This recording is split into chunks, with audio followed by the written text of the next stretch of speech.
Куда вы поперли, я не поняла. Куда вы поперли? Поперли сюда, потому что, парни, иначе будут проблемы. Вот она, между прочим, вот это Москва глазами граждан.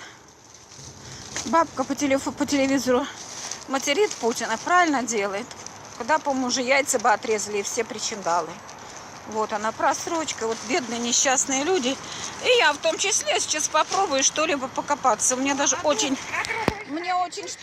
интересно, что здесь можно найти. Село зеленое, молоко. Молоко, село зеленое. Вот молоко вот это просроченное, ничего страшного, можно на кефир. Нет, яички опасно. Молоко можно на блины точно, просрочку. Я сама даже дома валяется иногда.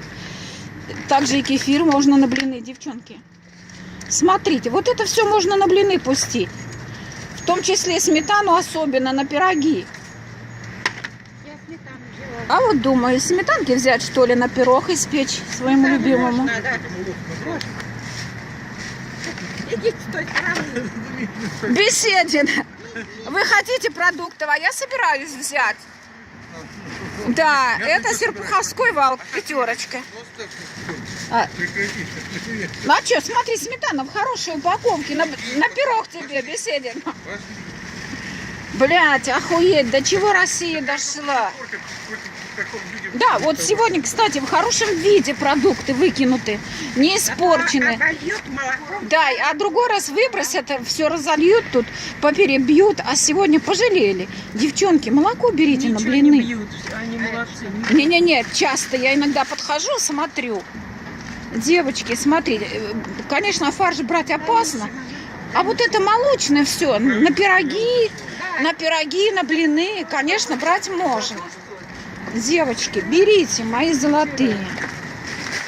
Вот скажите мне, люди, а какая нужда заставляет нас вот так вот ходить по помойкам? Честно говорите. Привыкнешь, привычка уже. Нет, это не привычка. Вам не хватает пенсии, я же думаю, в Москве. Хватает вам? Хватай. А как же вы здесь тогда ходите? А как же? Я потому что помогаю. Сестре. А, сестре носите, да? Сестре нет, просто помогаю. Понятно. Ясно. Спасибо вам. Дай бог вам, девочки, здоровья. Это ж надо что-то выбросить. А потом куда нас? В газету? Ну, продавали Не-не-не. за четверть цены.